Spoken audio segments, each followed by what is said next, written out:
888 Media. Mnamo tarehe 12 binti huyo alipotea katika mazingira yasiyoeleweka.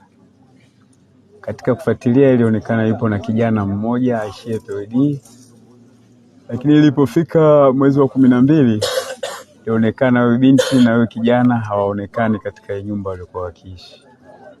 Tuliendelea kumtafuta na tulituma kwenye WhatsApp, watu mbalimbali waliendelea kumtafuta lakini hakuweza kupatikana. Ilipofika siku ya Jumapili tukapokea taarifa kuna mwili umezikwa katika nyumba hapo Kipela. Kwa hiyo uongozi uliweza kufika wa kijiji, katika kuangalia wakathibitisha kweli ni mtu amezikwa. Taratibu zingine zilifuata, polisi walifika nao wakathibitisha, lakini ikaonekana kwamba kwa sababu amezikwa haiwezekani mpaka wapate kibali cha mahakama. Kwa hiyo ilipofikia siku ya leo Jumatatu, polisi wamefika na tukio linaendelea kufanyika hapa. Tunaishukuru serikali kwa msaada ambao wameendelea kuufanya. Mpaka sasa hivi tupo kwenye zoezi la kwenda kutambua mwili wa marehemu.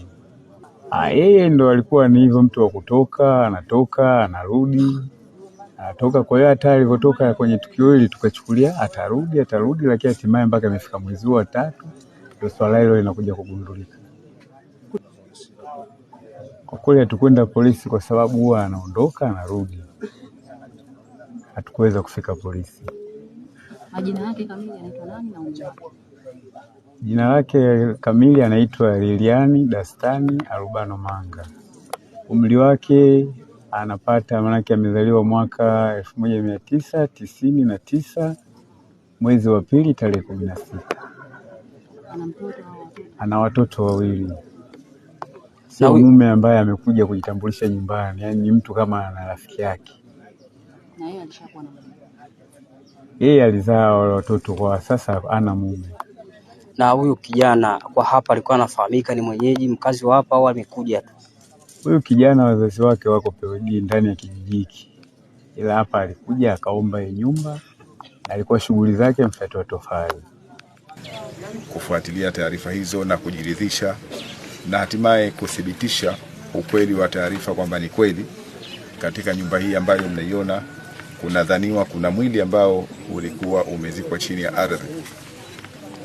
Kama ambavyo taratibu zinaelekeza, taratibu zimekamilishwa, na kwa sababu kulikuwa na taarifa katika maeneo haya karibia miezi 2 mpaka 3 sasa hivi kutoweka kwa mwananchi mmoja ambaye amejulikana kwa Lilian Manga, ambaye alitoweka na hatukujua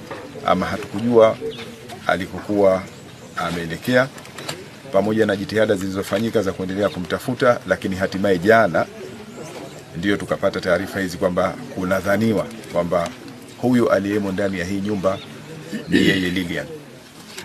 Na leo asubuhi, bahati nzuri, baada ya kukamilisha taratibu zote za kisheria, vyombo vyetu vya ulinzi na usalama kwa kushirikiana na wataalamu wetu wa afya pamoja na taasisi nyingine wamefanikiwa kufukua mwili huo, na tumejiridhisha kabisa ni ndugu yetu Lilian ambaye anakisiwa kuwa na miaka 27, na mara ya mwisho kuonekana ilikuwa ni tarehe 11 mwezi wa 12 2025.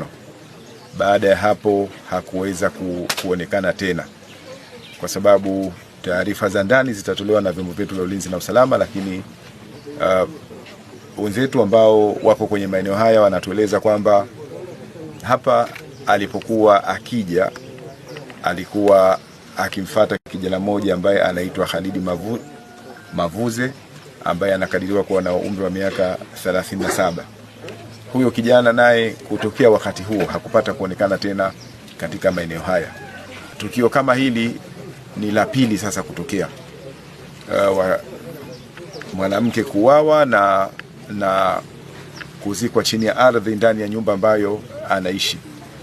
Niendelee kutoa wito kwa wananchi wa wilaya ya Kilosa, lakini na jamii kwa ujumla, kwamba nadhani ifike wakati matukio haya ya kikatili, ukatili huu wa kijinsia ambao umeendelea kufanyika, sawa, yawezekana tunakosana, Yawezekana tunatofautiana, yawezekana kuna pahala mambo hayaendi vizuri, lakini huku tunakofikia ni mbali sana. Maumivu na machungu ambayo tunaiachia jamii, lakini pia sio jambo jema ama sio alama nzuri ambayo tunaiacha kwenye jamii. Leo hii tunashuhudia tena tukio la pili la ndugu yetu huyu Lilian, ukiachilia lile ambalo lilitokea kule Kimamba, lakini tukio jingine hili la leo la ndugu yetu Lilian naye akiwa ameuawa kikatili. Tuwe na uvumilivu, hususan vijana, tuwe na uvumilivu pale ambapo tunatofautiana, basi zitumike njia za busara kuliko kuingia kwenye changamoto kama hizi ambazo tunazishuhudia leo.